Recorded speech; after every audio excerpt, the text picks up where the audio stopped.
It's been a rocky first year in office for President Mohamed Morsy. Thank you, Reza. He won the presidential election last June and set out to stamp his authority on what is Egyptian politics, of course. In August, he dismissed Defence Minister Hussein Tantawi and Chief of Staff Sami Anan and banned the military of any role drafting the new constitution. Then in November, he was forced to back down on plans to strip the judiciary of the right to challenge his decisions. He got a boost in December when a draft constitution increasing the role of Islam was passed in a public vote. The president's problems, though, continued into this year, with the courts stopping his plans to bring parliamentary elections forward in March. But Mr. Morsy hasn't backed down. Just this month, he appointed 13 governors close to his Muslim Brotherhood group, including a former member of the armed group Gamma Islamia, to be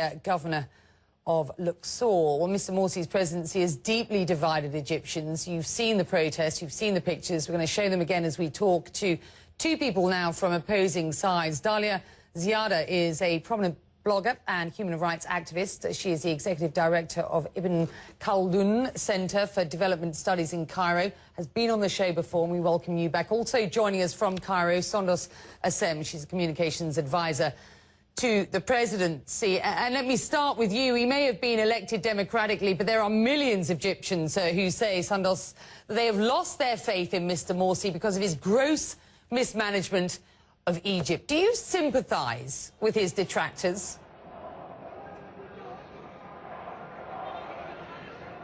First of all, let us summarize the scene that is taking place in Egypt right now.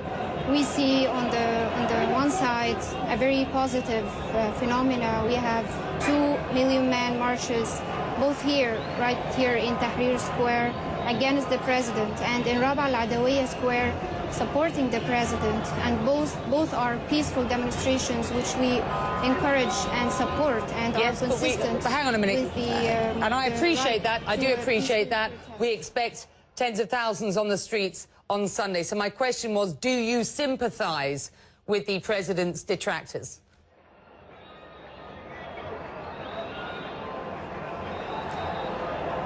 Sorry, I couldn't hear the full question. OK, let me move on to Dalia, and I'll come back to you, and let's sort out your communications. So, Dalia, Sonda's making a very good point there. There are thousands of people on the streets in support of the president. Let's have a look very quickly at what he said earlier this week. I want you to just respond to this. He apologised in what was a big speech a couple of days ago for the fuel shortages and the long lines at petrol stations, and for failing particularly, and I thought this was important, to involve the nation's youth enough. How did that resonate with you, if at all?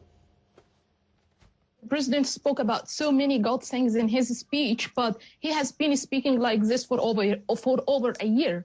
Since he became in July 2011, he made a wonderful speech giving so many promises, and none of them was delivered.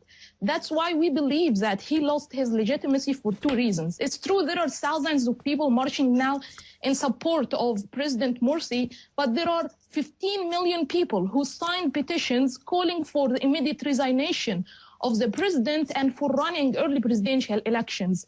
And those people are the people who are suffering from day-to-day lack of energy, lack of electricity, lack of economic resources where they can depend on, and most importantly, the youth who have been tortured by police forces, arrested. And one highlight case is, for example, the case of Muhammad al-Gindi, who was killed because of torture. Okay. He's a young man from El Tayar al-Shab. Yes. Dalia, let me stop you there. And I know that, Sondos, we're working on your communications. While we do that, I hope you can both hear me.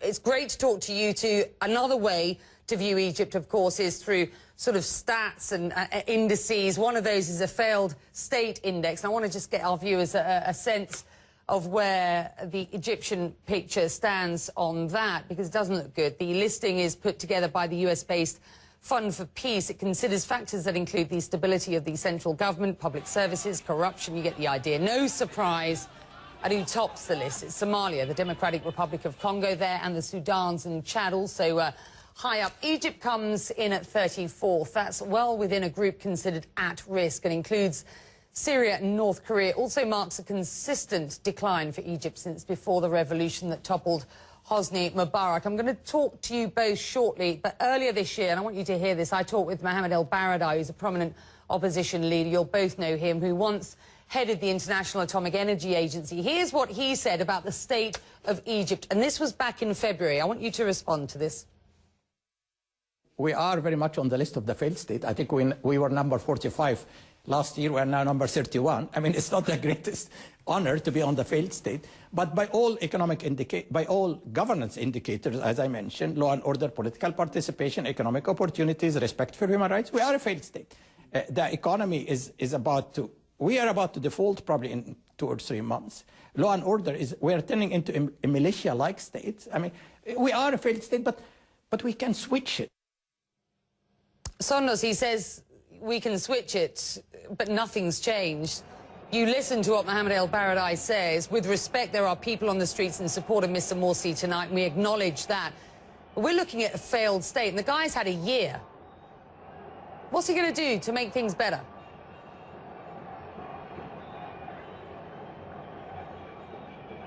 First of all, President Morsy is the first democratically elected president in the history of Egypt. And this is something the Egyptians should respect and appreciate. Also, the president has made repeated calls for dialogue with the opposition. And unfortunately, in most of these occasions, many opposition members have declined to join dialogue.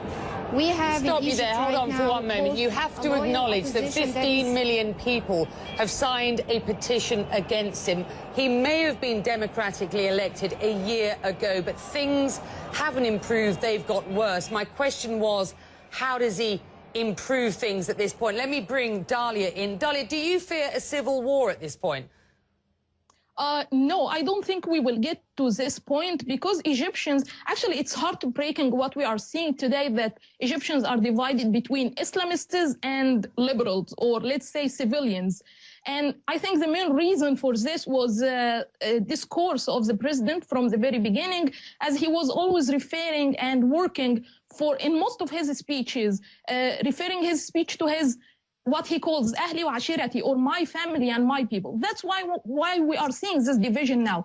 But knowing very well of the nature of Egyptians, how they were working together over the past 2 years toward this dream and goal of democracy, I think we will not get into civil war, but it's very expected to see a lot of violence happening over the next 2 days. And I would say that the president will be 100% responsible for any violence that would take place, because if he was truly, or if he really cares for democracy and for the Egyptian people and their lives, he should resign immediately and make a new round of presidential elections. Okay.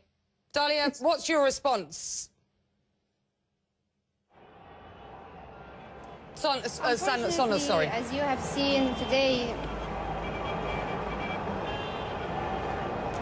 as we have seen in the last couple of days, regrettably, there have been approximately 3 deaths, and the 3 deaths have been from the pro-Morsy side. And regrettably, also today, an American citizen has been stabbed in front of an office of the Freedom and Justice Party. And our confirmed reports is that this young American has been filming the attacks on the Freedom and Justice Party office when he was stabbed by the gangsters who were attacking the office. All these are violent expressions of opinion which we strongly reject and condemn. We appreciate any peaceful expression of opinion, and we also call on the opposition and the people who are now in the street opposing or supporting the president to uphold democratic means and mechanisms. The fact that 16 million signatures have been collected, either supporting or opposing the president. Also, by the way, on the other side, there are also signatures supporting the president. This is not the way democracy works. There is a mechanism for democracy, which is the ballot box, and there are terms for the president, which should be completed, and the opposition should prepare itself for the upcoming elections. Okay, Dalia, prepare yourself for the upcoming elections. How do we break this status quo? Yes, actually, I agree very much with Sanders that the ballot is the solution. And I remember that the president 2 days ago in his speech, he said, I am ready to run early presidential elections from tomorrow if it is according to the Constitution. And I would say to him, we have written a new Constitution, or you have written a new Constitution, and now it's working. A new Constitution is a new social contract between you and the people. And last year, you were elected according to the 1971 Constitution. So please give us a new opportunity to elect you according to the new Constitution and put an end to this violence, which we all reject and condemn. We'll have you both back on next week. We do hope and pray that things are quiet and peaceful on Sunday, but we do expect many, many, many people out on the streets. To both of you, we thank you very much indeed for joining us.